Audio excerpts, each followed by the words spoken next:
Good morning, Idaho. Hope you're having a wonderful morning, afternoon, or evening, depending on when you're listening to this. Welcome to the Local Yokel Idaho podcast, where we talk about what's going on in the wonderful state of Idaho. This week, we have a little bit of a lighter set, starting off with a new pizza place over in Ammon, housing challenges in Nampa, the Boise Mayoral race, and then closing out with space. Yes, I said we're having a lighter one. Space can be light, hopefully. Plus, there are so many more quickies that you don't want to miss out on.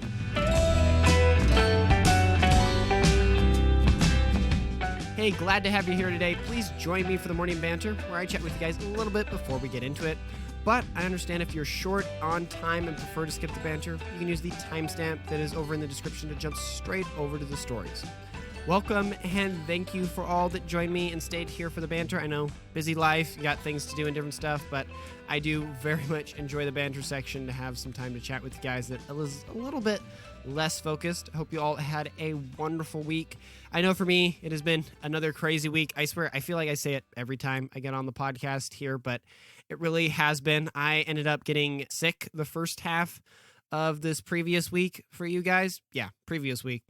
And so if my voice sounds a little bit off, or I'm trying to be a little reserved so it doesn't run out while I'm recording the podcast here, that's why. And so yet again, I've had another week of trying to cram the podcast into a 4-day work week rather than a 5, which it can be tricky. It can be tricky because, news doesn't like to fit in a more structured time frame.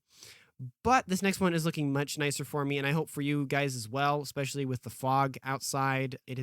I personally love the fog. I know some people don't. It makes it feel gloomy or spooky or scared or something, but I find it nice because you don't have it too much in Idaho. I don't know if there's any fog up north, but in the Treasure Valley this last week on Friday particularly, because that's when we're recording. I don't know about the future. There is fog, and it's been really cool. I'm hoping it'll still be foggy tomorrow, and I'll get to fly my drone, and I get to punch above the fog and all that, because I think that'll be super fun.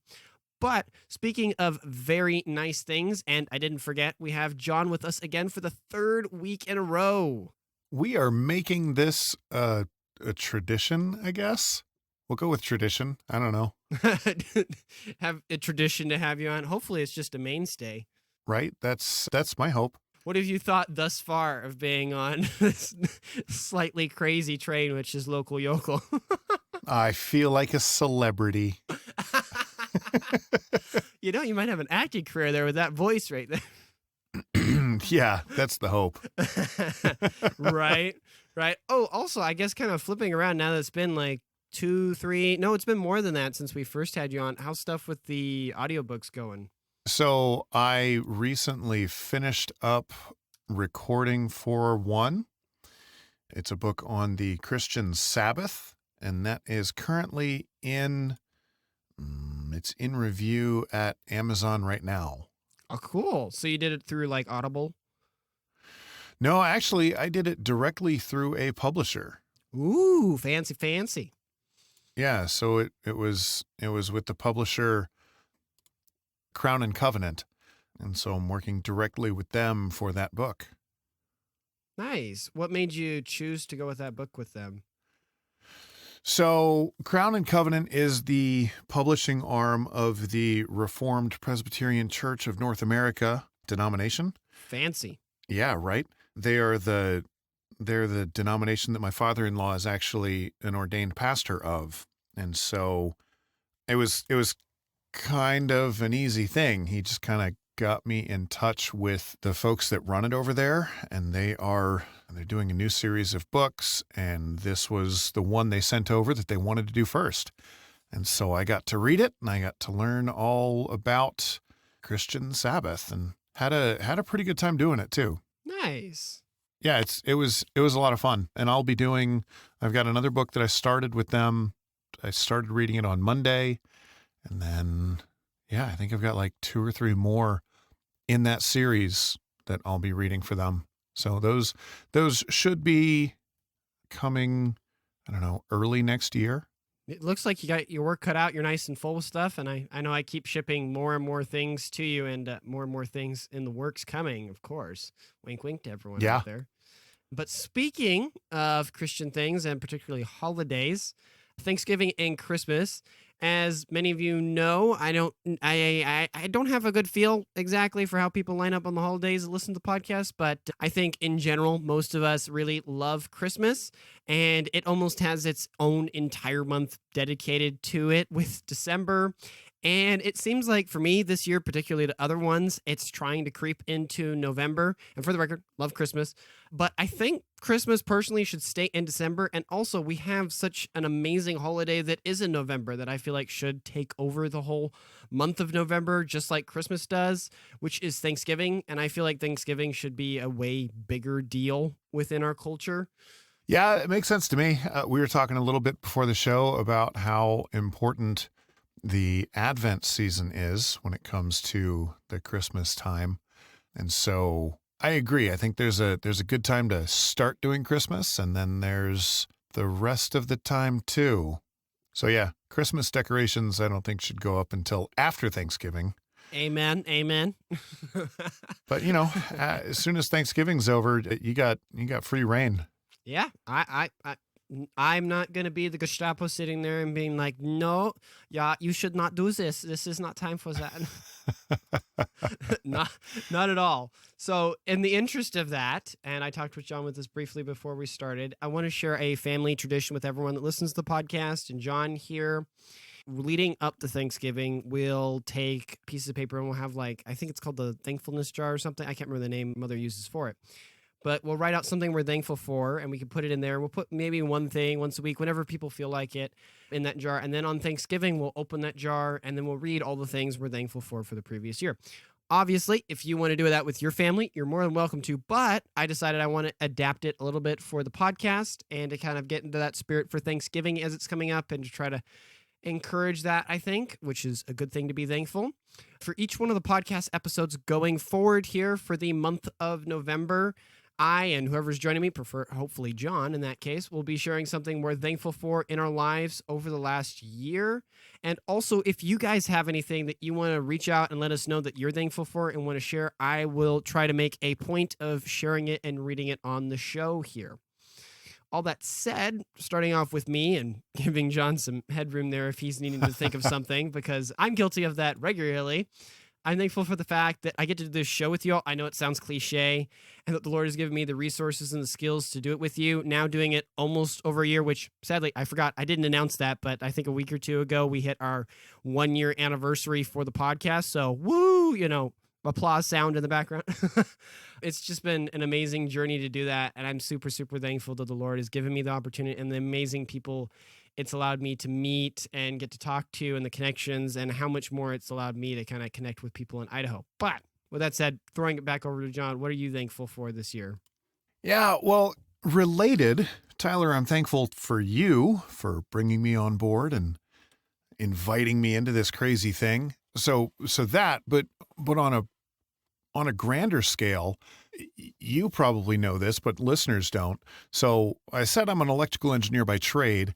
A year ago, I was laid off from my job because the company was losing money for all kinds of various reasons.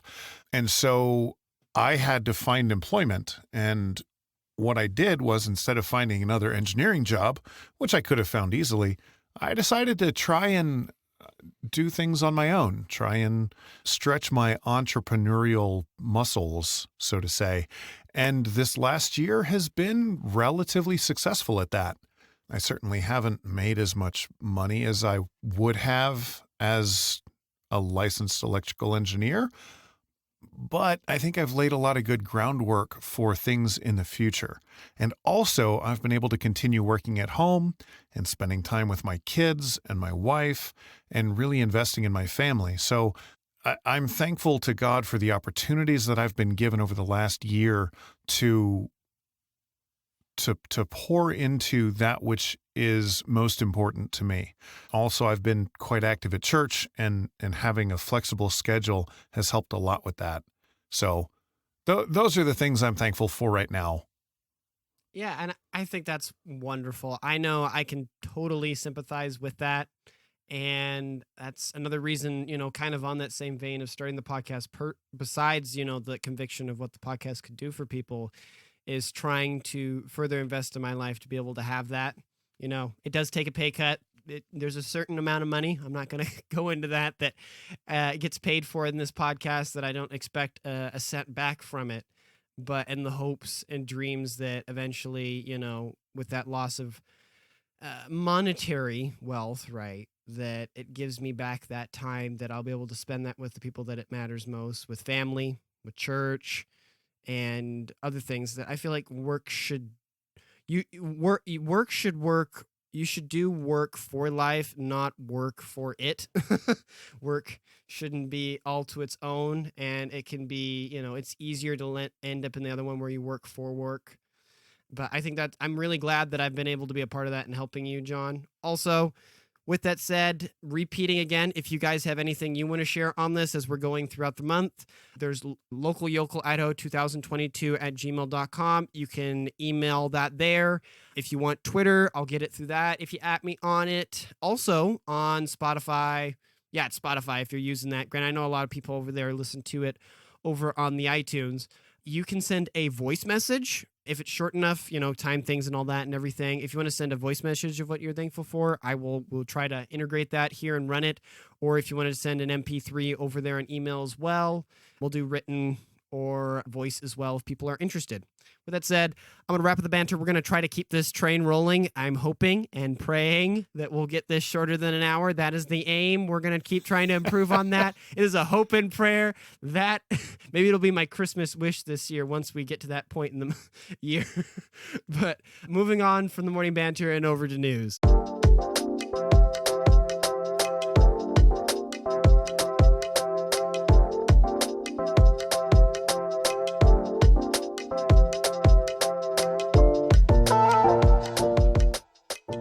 Moving on for our first story here, as I teased earlier, new pizza place in Ammon serves up Old World pepperoni and Ghirardelli brownies. This comes to the East Idaho News by Andrea Olson. Macro's Pizza, a new place over in Ammon, is serving up Old World pepperoni, famous breadsticks, and warm Ghirardelli brownies. According to the article, the restaurant has been well received by the community since it opened this last June. For those hungry right now, sorry, one of Macro's signatures pizzas is the Hawaiian chicken, which comes with ham, chicken, bacon, and pineapple on red sauce. Another popular pizza is the white cheesy, which is made with white sauce, bacon, onion, tomatoes, and feta. Pepperoni pizza at Macrone's has great flavor and texture with crispy Old World pepperoni.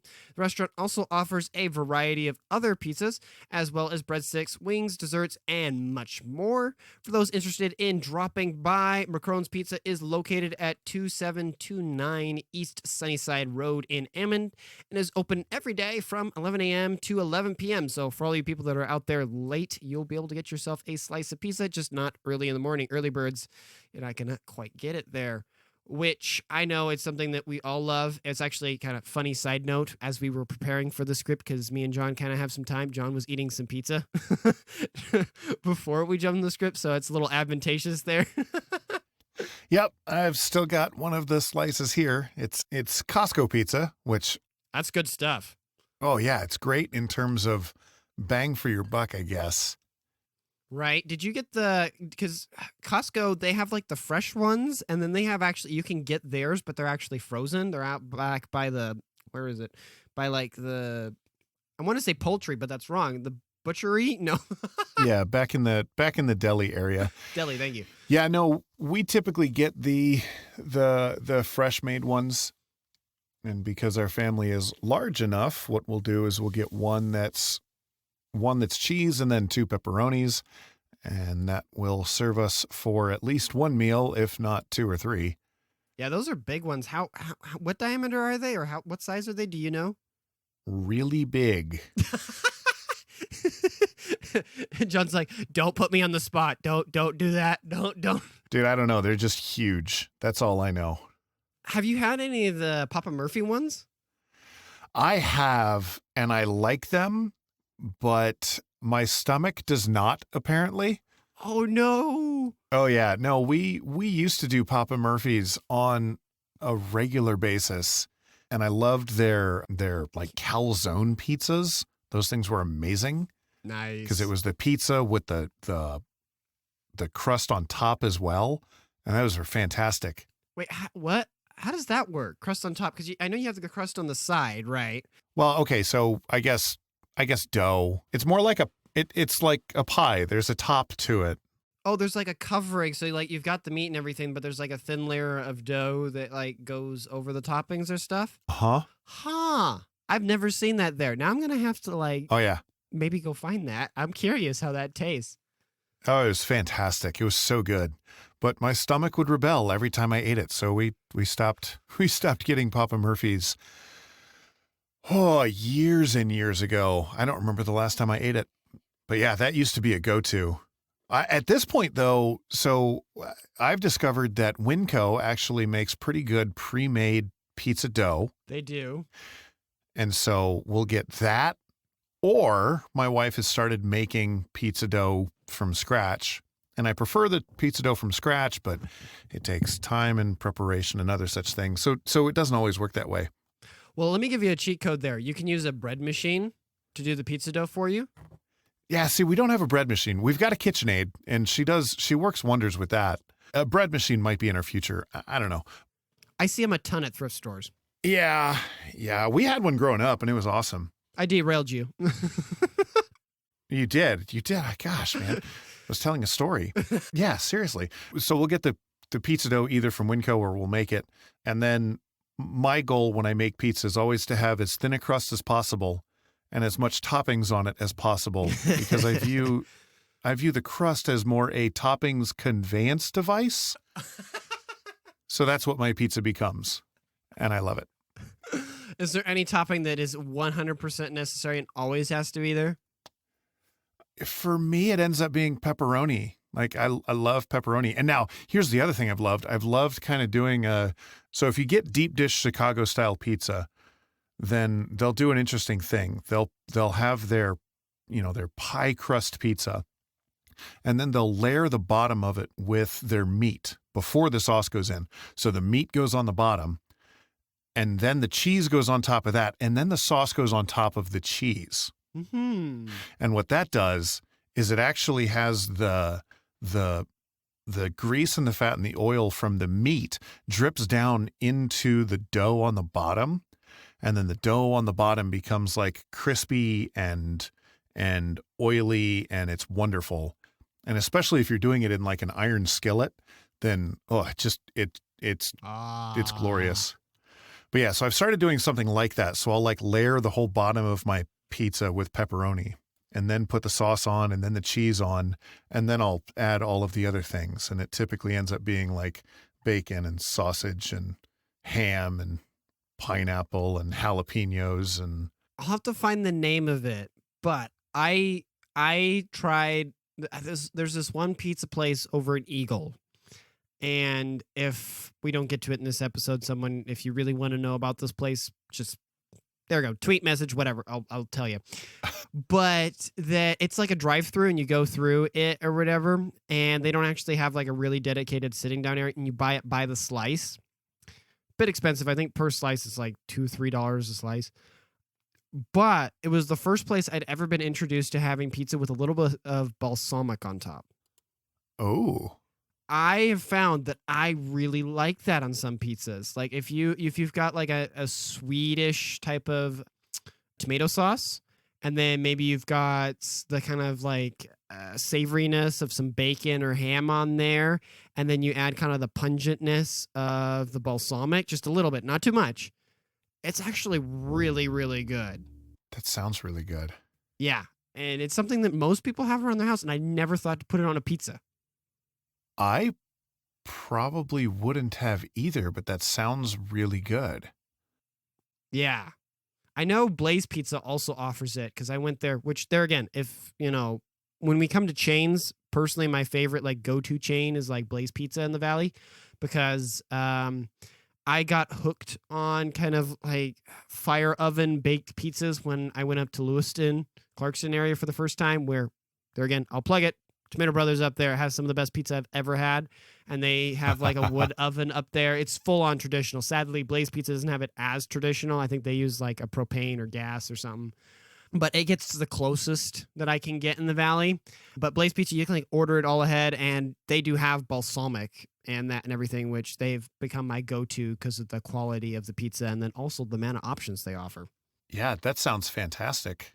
But in any case, we kind of sidetracked off the stuff. Hopefully for those guys over in Ammon, you guys can check it out. Or if I'm traveling through there, I intend to drop by. You can get a little bit of some delicious chocolatey brownies while enjoying some gooey pizza. But moving on to our next story here. Nampa housing challenges, a balance between growth and culture. This comes with a Boise dev by Hardia Tarak. Nampa, Idaho is facing a housing challenge as it grapples with growth and the community. The city is walled in with limited land for development, and residents are pushing back against multifamily and high-density housing.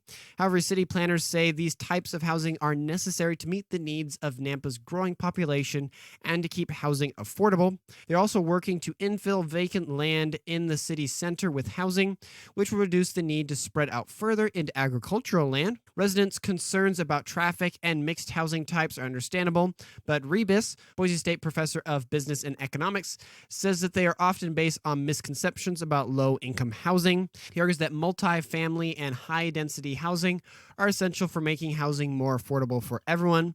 Rebus also says that Nampa should see Boise's housing crisis as an opportunity to increase tax revenue by creating the housing that people need, which a lot of things to say on this. Interesting points and different things. I would push back against the professor there a little bit, but it is this issue that is cropping up in Idaho, and it is an issue that I don't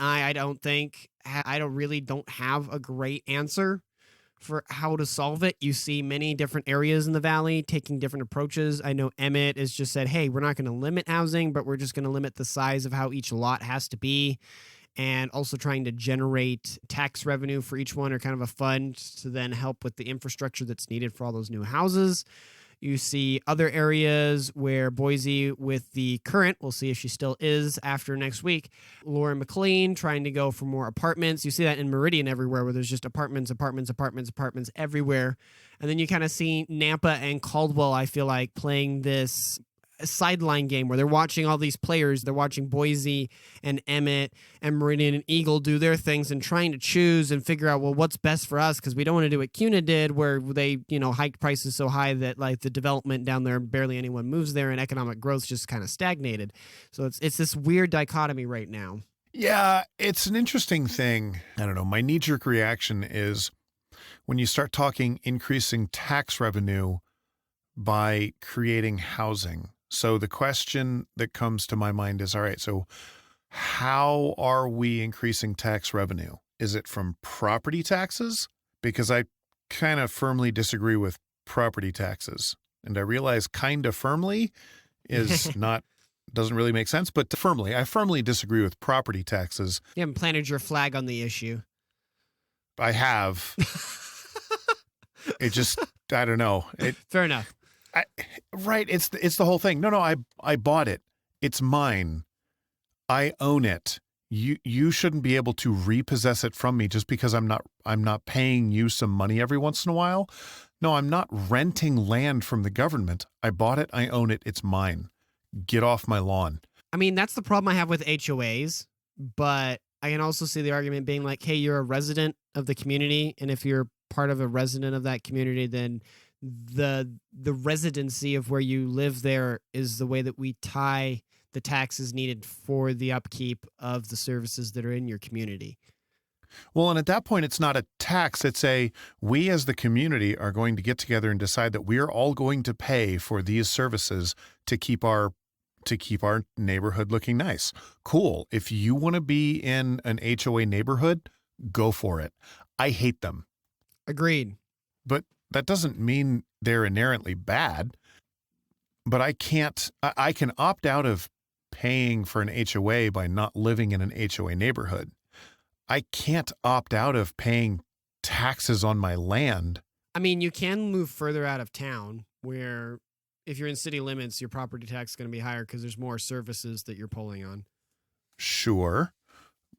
But there's always going to be property taxes.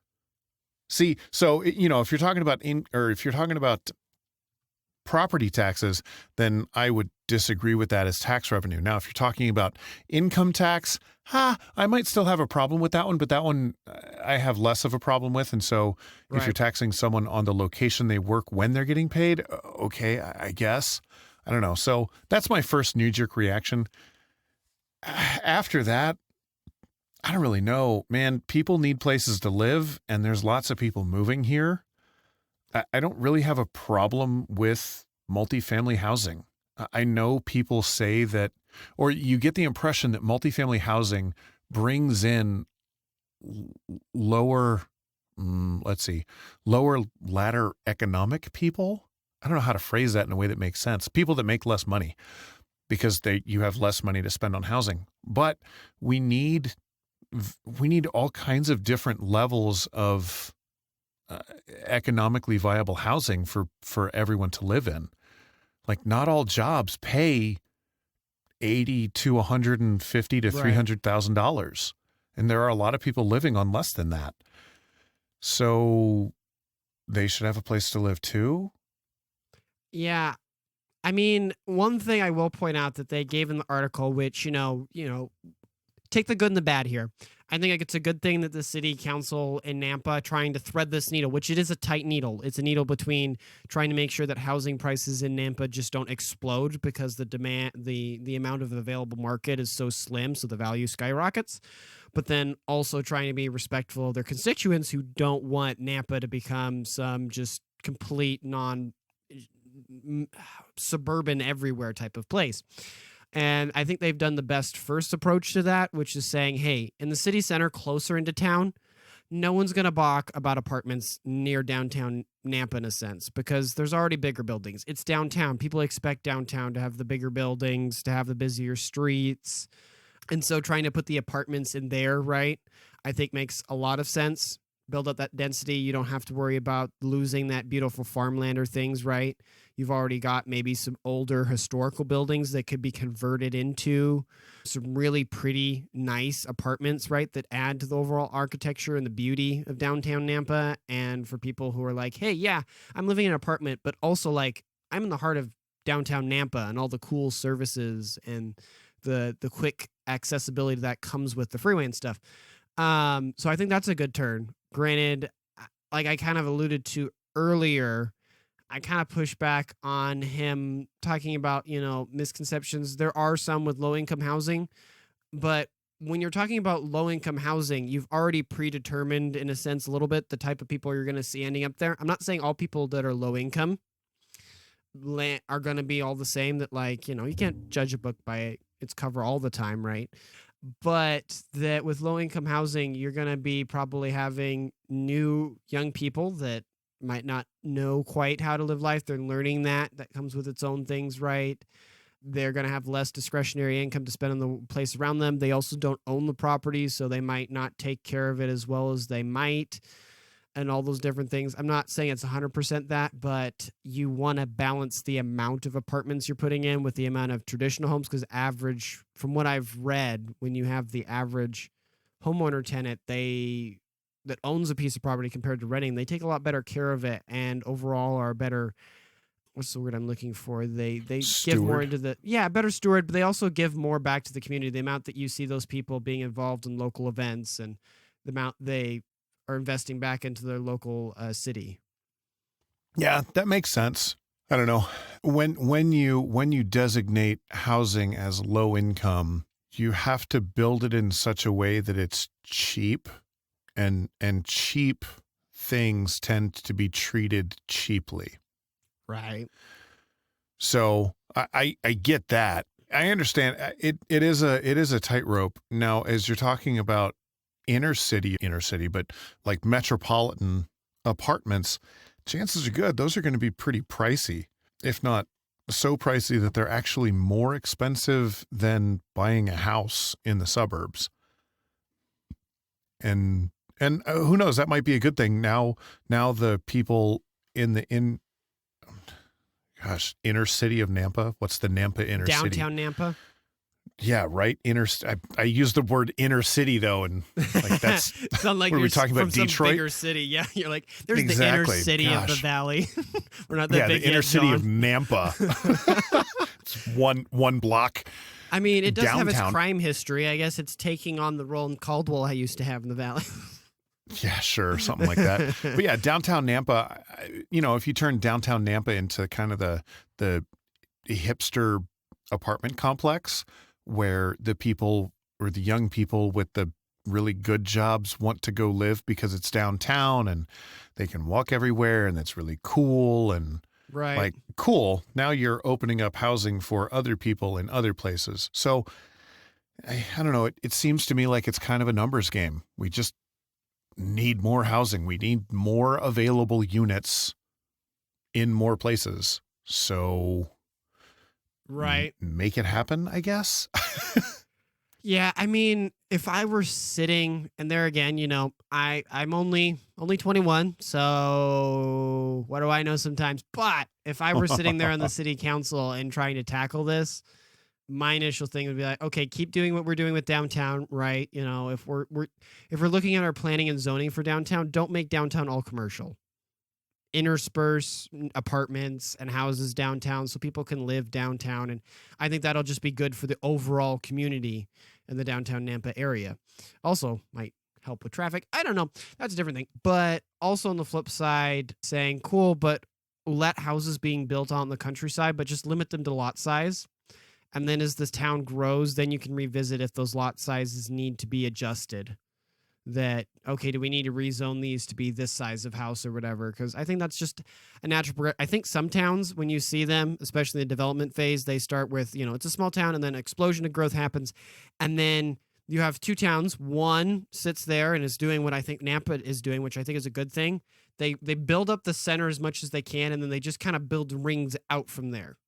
And it kind of slow that heavy urbanization, right, or downtown area slowly spreads from the center. But then you see other towns that they see that and they just instantly explode out into suburban, and all that farmland instantly gets chewed up. And then you have this still kind of ruralish downtown, but then a massive amount of, urban houses. Each one is sitting on, maybe a fourth of an acre type of situation. And then that downtown kind of struggles, and then maybe the downtown needs to grow more housing, and then they're trying to actually demolish all these, homes that around that kind of core bit that are urbanized ones that need to double up, but people don't want to do that. And I feel like that has more issues than just slowly, gradually growing that ring. So there's even some farmland maybe out there in those outer bits. Yeah. But let's finish up with housing here and move over to the Boise mayoral race, which does apply to housing over there in Boise. So normally I would give you guys all the sources and different stuff that we're using here. Just generally, just speaking, it's several sources. To be precise, I think I have a total of 24 for this that I used for this. So there's a very long list. I highly recommend as we're going through this, and I will mention that here in the script here, that you guys should go and do some of your own research. I really wanted to go into this more in depth, but just life did not give me that blessing on this, but I still wanted to give you guys a overview on that. Yeah, so this is the Boise mayoral race. Like Tyler said, this comes from several sources. So many of you may already know that there are several races scheduled to take place throughout the state on Tuesday, the 7th of this month. These include the city council seats in Caldwell, Nampa, Boise, and Eagle, and also up north in Coeur d'Alene, Kellogg, and numerous other places. Unfortunately, due to limited resources, we have decided to cover only one race that will have the most significant impact on the state. The position of mayor of Boise is up for grabs this Tuesday, and 4 people are aiming for the position. The first 2 are the front runners, with Lauren McLean, who is a Democrat, and the incumbent mayor of Boise, running for re-election, and Mike Masterson, a Republican who formerly was the police chief of Boise. The other 2 lesser-known people running for the position are Joe Evans and Aaron Reese. Now, for any of you who have tried to research this stuff, you know there are a lot of articles, stories, gossip, and arguments. Well, we have chosen 4 main issues to look at how each one of the candidates stands. We still encourage you to do your own research, though, for a more detailed understanding of each candidate. However, this method makes it easier to compare and contrast the candidates. The 4 areas are housing, abortion, LGBTQ topics, and climate change. Here are the following contrasts. For housing first, McLean. So McLean has emphasized her efforts to use the city resources to build more housing and address homelessness. She believes in delivering housing with the services needed to get folks off the streets and into homes. Masterson. He's criticized McLean's management of city departments, particularly the police department, but we could not find his specific stance on housing. Evans. He is running on improving infrastructure. He believes in walkability and being able to establish commercial outlets near housing so that we can continue to work where we live. And finally, Reese. He opposes the zoning code rewrite because he believes it will encourage development to destroy existing neighborhoods and not address the underlying issues of Boiseans not making high enough wages to afford housing prices. And now I'm going to go ahead and stop here, and we'll discuss each of these as they come up. So the main complaint I've heard about Masterson is that he doesn't actually have any position. He just disagrees with McLean. I've noticed that when I was researching this. It was kind of weird that he holds positions, but like his main positions are support the police, build that up, dodge questions on conservative like pillars where he's like, well, I don't want to answer it until I get elected type of thing, which that's a political choice to kind of do in his case. It seems it might play well for him. I don't know. I feel like you shouldn't do that, but maybe he'll win with it. But he definitely does seem to be just like the anti-McLean guy. Yeah, this sounds a lot like when Joe Biden was running against Trump under the banner of, I'm not him. That's what it seems like right now, all except, Joe Biden was going for the anti-Trump people and Masterson is going for the anti-McLean people. Politics at its greatest. You don't actually have to say anything. You just disagree with what other people are saying, which disagreeing with someone is not actually a stance. You actually have to have a position to make sense. So I think that's my one biggest takeaway here is that Masterson doesn't seem to have any stances. He just is against things. And he's running on the conservative ticket, but he no offense to boys, I grew up there.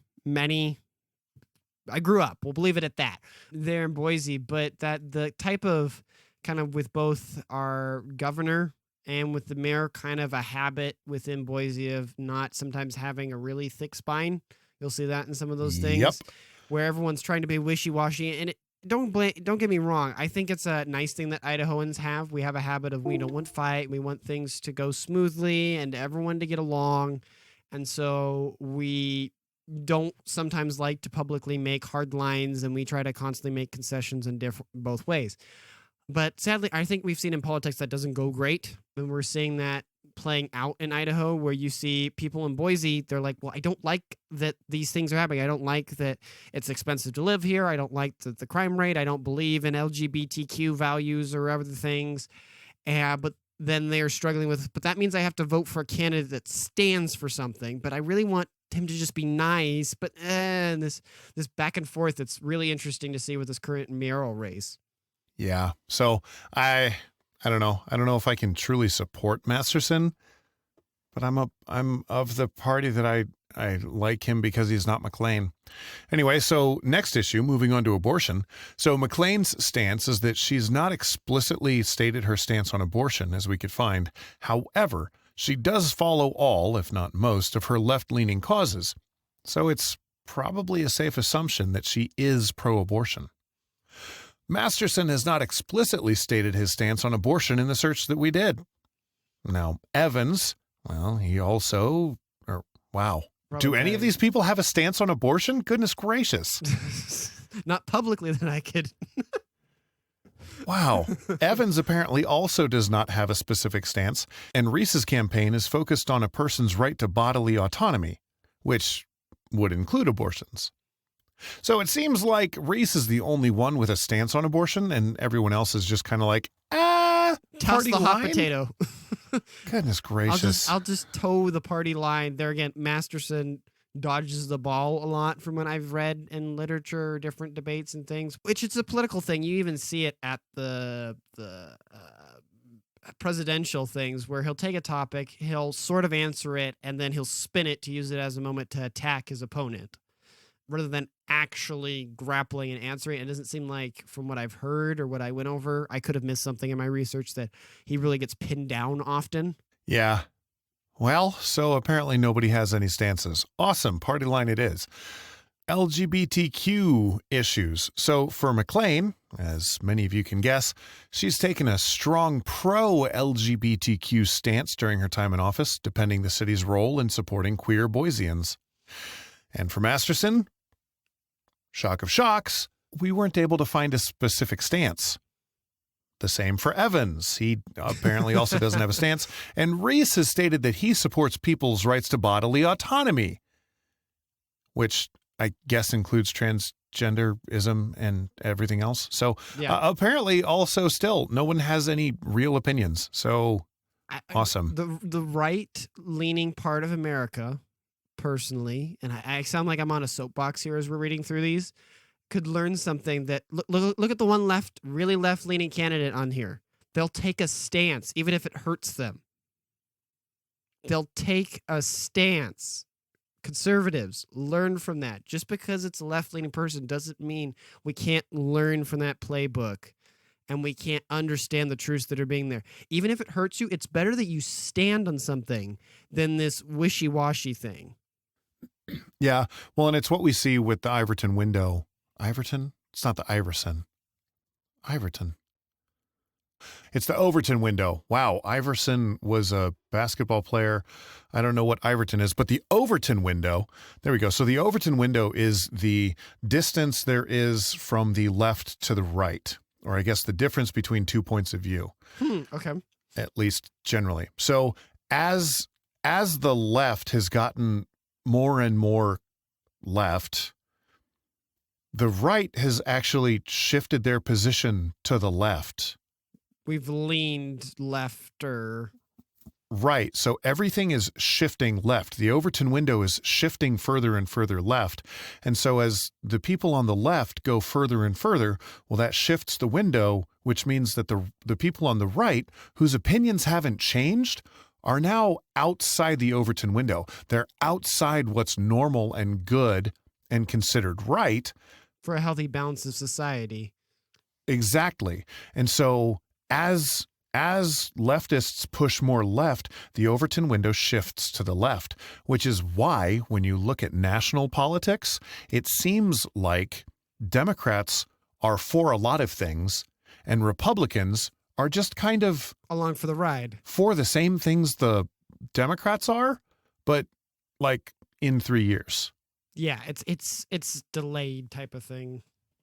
Exactly. And so that's kind of what you're saying is you've got to take a stance. You have got to stand on something or else you won't stand on anything. And that's what we're seeing right now. So I really wish Masterson or Evans would take a stance. Stand on something. Because if you stand on something, people will support you or they won't.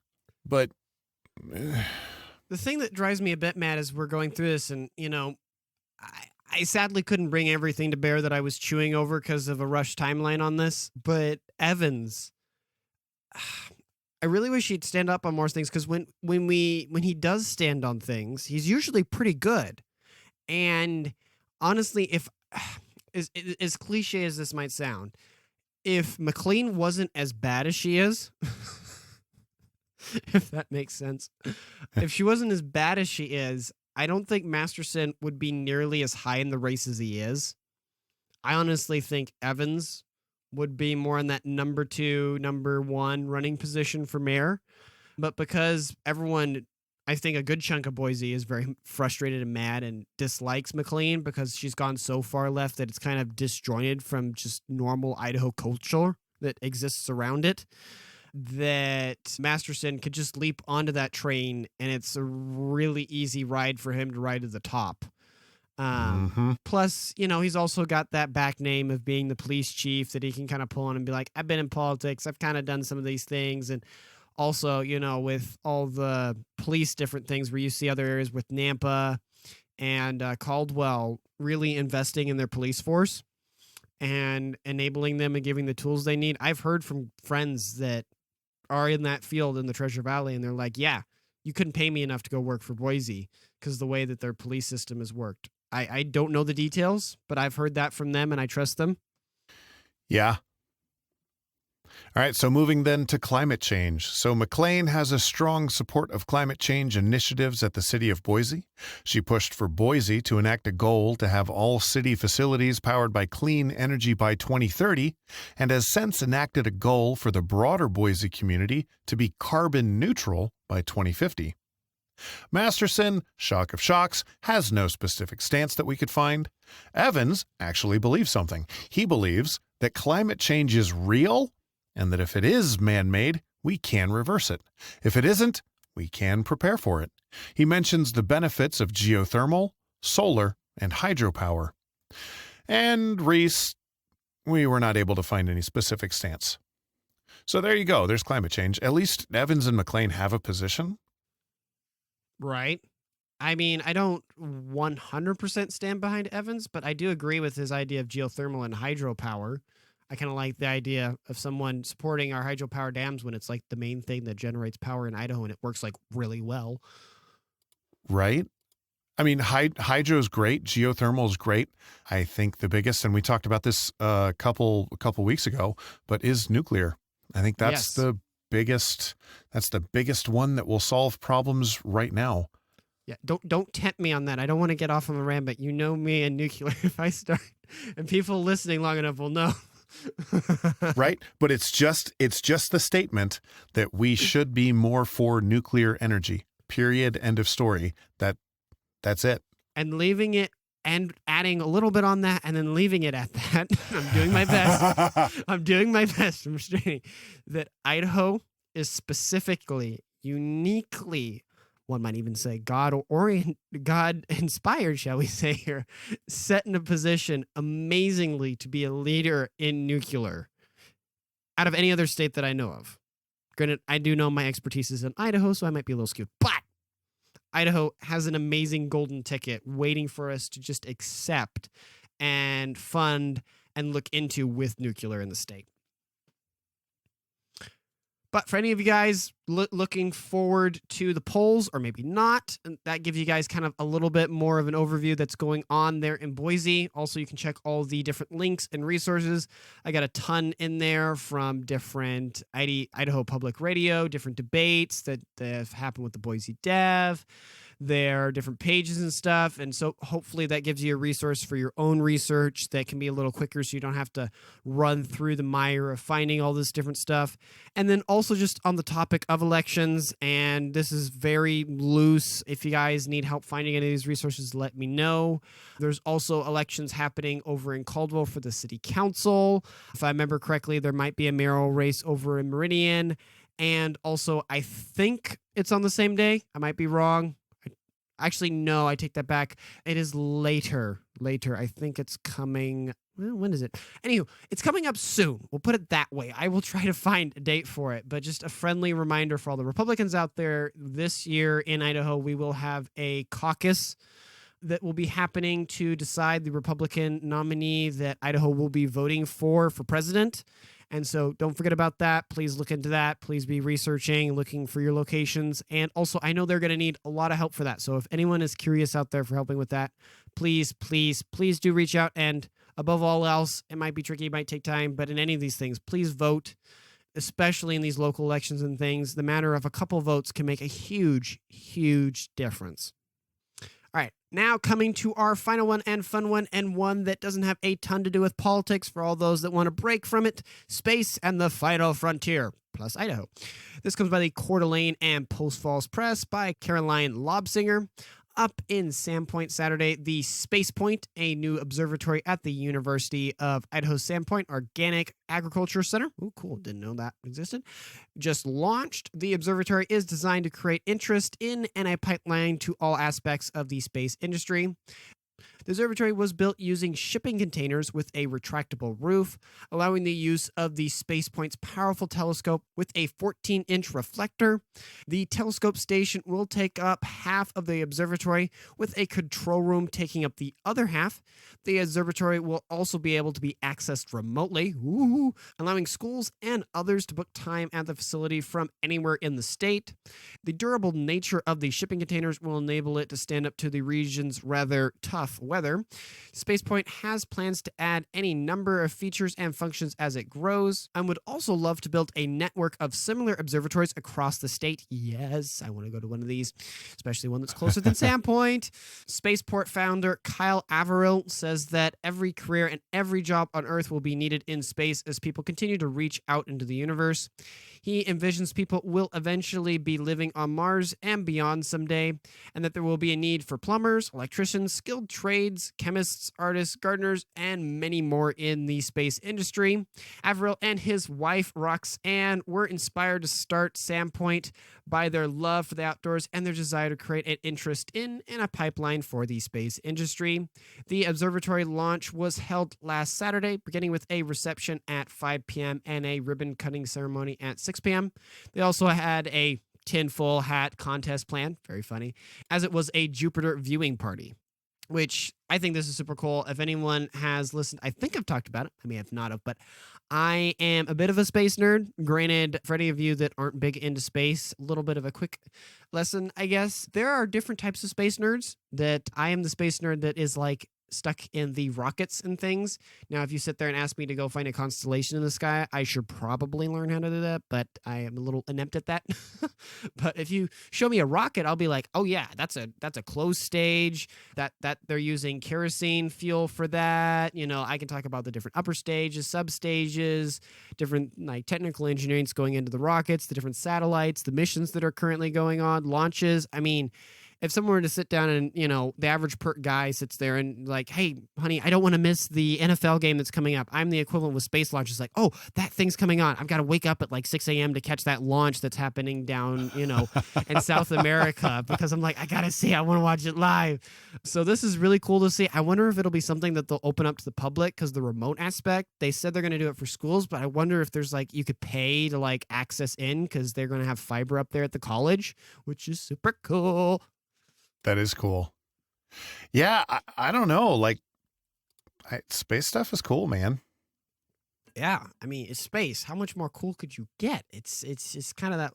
I mean, you have the ocean, which is kind of unexplored, and I can hear the person that likes the water over there talking and whining about the ocean. And I would say, ocean's scary. I mean, space is scary too, but I don't know. The ocean has a lot more living things in it that don't follow math. Asteroids and planets, they follow mathematical equations that I can calculate for. Ocean, not so much. Yeah, I think I'm probably with you there. I'm more likely to want to go up to like the moon or into space or something than I want to go to the Marianas Trench personally. It's like a life bucket list. Yeah, the ocean does seem like a relatively scary place. I mean, it's cool. Full of weird things. God's done some amazing things, and some of the photos or videos you see from like National Geographics with the water and stuff, and the different like reefs and things, and the detail there is just awe-inspiring. But also, I feel like if the Lord would ever bless me, and I feel like in my lifetime, there's a possibility of it. I'm not being unrealistic. That, you know, I could sit there and be able to behold some of these, you know, things we see in photos from satellites and things in space. That would just be like, I'm good, Lord. If you want to call me home now, like, I'm good. I'm very happy. I'm happy now. Just to see some of the beauty and grandeur, because when you really start grasping the size of things, or something I'll regularly tell people, you know, one thing, if I were to like say one wish, like bucket list item, right, to do would be able to just stand on the moon for a minute and look back at the Earth. Yeah, that would be cool. Because if you get to do that, what you're doing there is you're being able, at that very moment, your sight is being able to see where all of human existence and history has happened.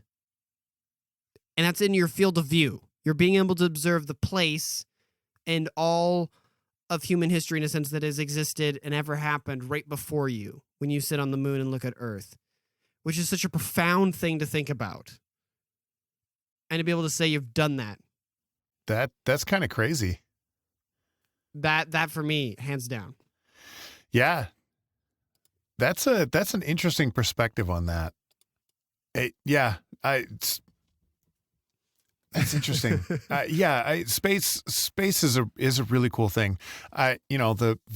The thing that I laugh about is my brother is I don't know if I'd call him a true flat earther, but he definitely takes some issue with Earth being a sphere, which I do find kind of funny. There's so many physics that just wouldn't work. Yeah, I know. Like, I understand, but the thing I find funny is I'm just excited for the day when more people get to go into space and look at the Earth and see what shape it is. I don't even care what shape it is. And look at the Earth and go, oh, Earth is a donut. Okay. Or, oh, Earth is a cone. Or, oh, Earth is flat. Or, oh, Earth is a sphere. Shocking. And then you get that. You finally get to understand, oh yeah, no, the Earth is that way. That just is what it is. But I guess coming back full circle back to this, I think for those of you up in Sandpoint, I'm very jealous.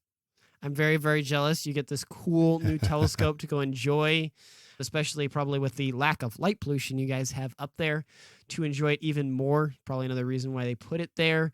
Hopefully many of you now know about it. I have a feeling not very many people knew about the event that was happening, but you can go now and enjoy it and hopefully get to see and observe more about the beautiful heavens that the Lord has put up there for us to enjoy and to explore and to learn more about him from. That's true.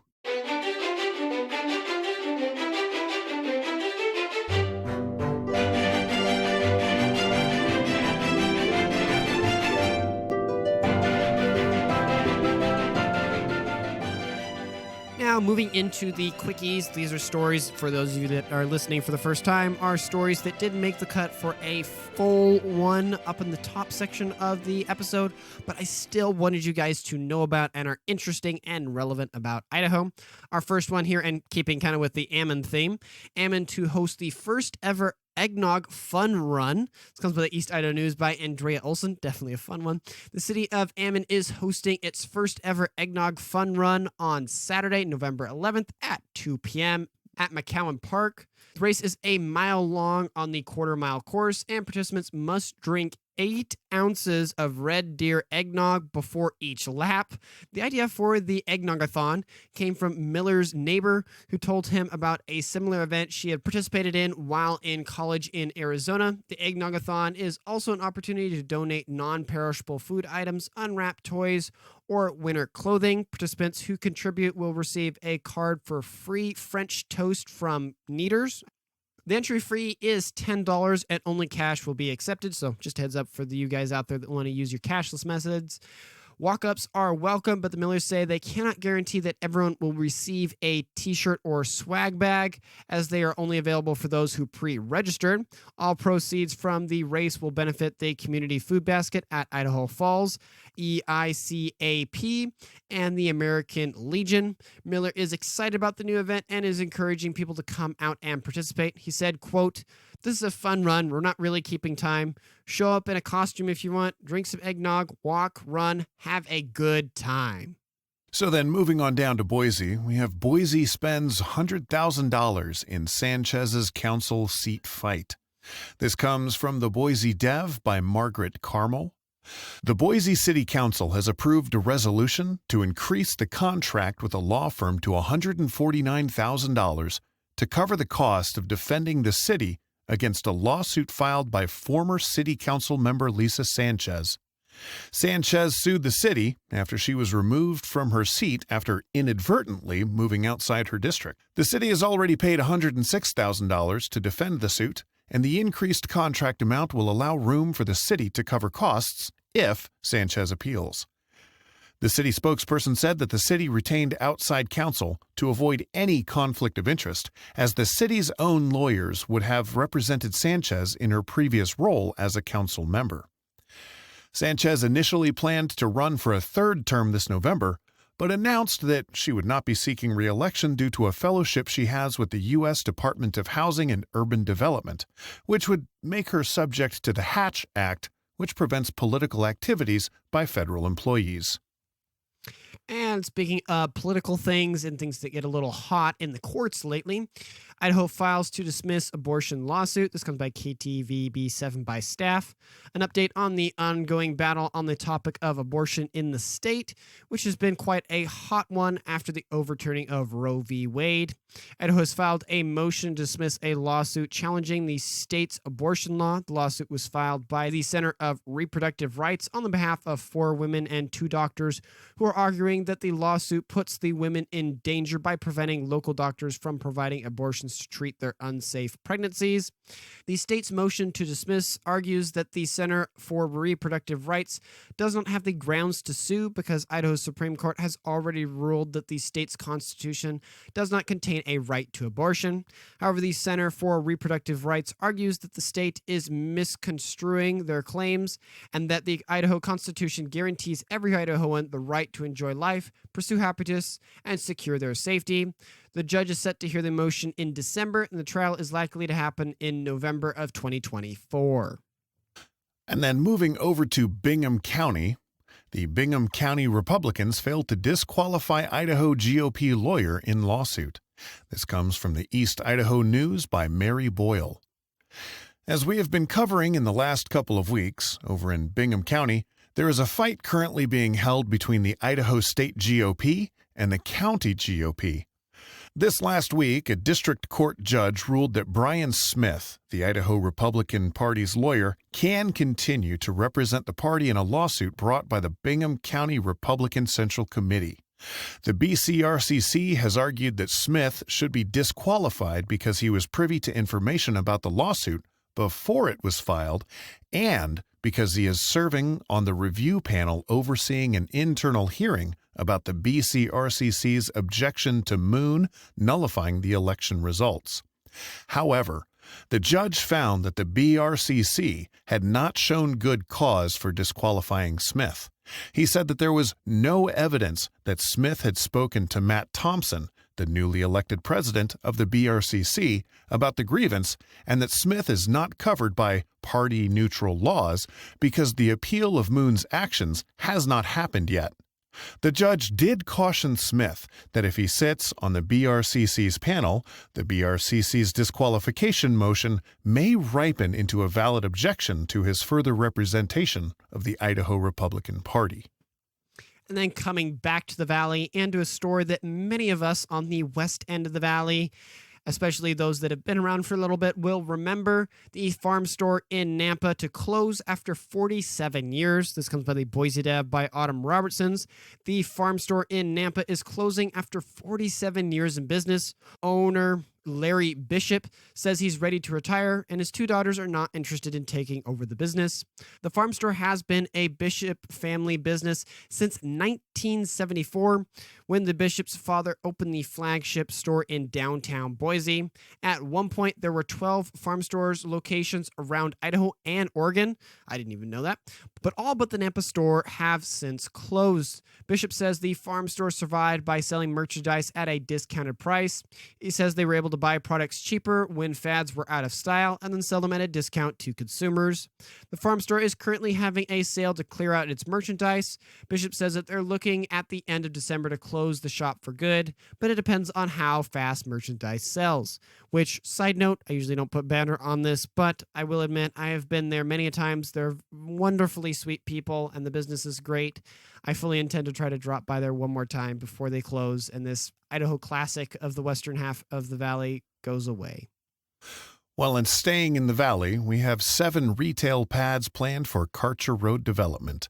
This comes from the Boise Dev by Autumn Robertson. Rocky Mountain Companies, a Boise-based company, has received approval from the Nampa Planning and Zoning Commission to build a retail development off Karcher Road in Nampa. The development will consist of 7 retail pods and will be located on a lot that is boxed between Haley Avenue, Middleton Road, Karcher Road, and Lotta Drive. Ben Millick, a representative of Rocky Mountain Companies, showed the commissioners examples of the company's other properties, such as a commercial development off of Chinden and Linder in Meridian, with fast food, a car wash, a bank, and a primary health. He said the company envisions the Nampa development to be similar. The property is currently zoned for multifamily, but Millick said they do not intend to build any multifamily units on the site. He said that they understand the past history of the site and how the neighbors really don't want multifamily. With all that said, the project still needs to earn Nampa City Council approval to move forward. Then moving back up north again, and sort of on a negative and good note at the same time, 9,000 fentanyl pills seized in the largest bust in Shoshone County history. This comes by the Shoshone News Press by Caroline Lobsinger. A Shoshone County Sheriff's deputy stopped a vehicle driven by a 30-year-old male on Interstate 90. The deputy determined that he was exhibiting suspicious behavior and found him to be in the possession of marijuana. The deputy and a Kellogg police officer conducted a probable cause search of the vehicle and found approximately 9,000 fentanyl pills. According to the article, this is the largest fentanyl bust to date in the Shoshone County. Montana Drug Task Force estimated that the pills could be worth anywhere from $250,000 to $450,000. The male detained was charged with multiple drug-related offenses. Deputies believe the pills originated in Yakima, Washington, and were being transported east for greater profit. The Shoshone County Sheriff's Office says that the seizure will have a large positive effect on the communities that these drugs were intended for, and will most definitely save lives by preventing the distribution of these drugs. And going up into the mountains, Teton County gets a new helicopter. This comes from East Idaho News by staff. Over in Teton County, the Search and Rescue, TCSAR, has received its year-round rescue helicopter, completing a 9-month capital campaign that raised $7.25 million in private donations from the community. The helicopter, a single-engine H-125 aircraft built by Airbus and customized as a rescue ship by Eurotech, officially arrived on Saturday, October 14. TCSAR volunteers are already training in and around the helicopter in preparation for the winter rescue season. The new helicopter will be owned and operated by Teton County and will be available to respond to search and rescue calls 24 hours a day, 7 days a week, 365 days per year. The services provided by TCSAR are free of charge to backcountry users. And staying in the mountains, we have Sun Valley gearing up for 88th winter season with major mountain enhancements. This comes from the Boise Dev by Don Day. For all the snow lovers over in the eastern part of the state, Sun Valley Resort is gearing up for its 88th winter season, which opens on Thanksgiving Day, November 23. The resort has made significant mountain enhancements this year, including the replacement of the Challenger and Greyhawk lifts on the Warm Springs side of the mountain with a new 6-person chair that will go from the base to the top with a mid-mountain station. The new Challenger lift will be 30% faster than the old lift and will take skiers and riders to the top of Bald Mountain in 8 minutes. A new Flying Squirrel lift will also open in December, replacing the lift that was torn out after a fire in 2014. The new lift will open access to about 54 acres of glade skiing terrain. In addition to the new chairlifts, Sun Valley is also rolling out its annual lineup of Christmas and winter holiday events. Offerings include an open-air holiday market, a showing of Sun Valley Serenade at the pool, a gingerbread contest, and the annual ice show and torchlight parade on Christmas Eve. And then coming back to Boise to kind of ground ourselves here, Southwest announces more direct flights from Boise. This comes by the Boise Dev by Sydney King. For all those travelers out there, Southwest Airlines has announced new and returning routes for Boise in the summer of 2024, including direct flights to Burbank, California, and Dallas Loveland Field. The airline has also increased the frequency of some of its existing routes to Denver, Las Vegas, and Phoenix. In addition, the ultra-low-cost airline Sun Country has announced its entrance into the Boise market with a summer seasonal flight to Minneapolis to St. Paul. Hopefully, these expanded flight options will give travelers more choices and convenience when planning their summer vacations. And staying in the valley and moving over to Kuna, we don't usually hear a lot from them, but hey, news is news over there. Kuna City Council ousts city clerk with no details. This comes by the Boise Dev by Sydney Kidd. So over in Kuna, some interesting things happening, to say the least. Chris Engels has been removed from her position as the city clerk of Kuna by the city council there. The decision was made during an executive session in a special meeting. Man, just wanted to stack it on there. And Nathan Stanley, the senior deputy clerk, has been appointed as the interim city clerk. The reason for Engels' removal is not immediately apparent, as most discussion about the matter was held during the executive session, and personal recordings are exempt from disclosure to the public. Fancy that. Council President Craig McPherson stated that the removal was made, quote, in order to establish and therefore retain a cooperative work environment in the city's clerk office, end quote. And that the city's attorneys recommended that language. Engels has secured an attorney and is considering her options, as she has yet to been told why she was replaced.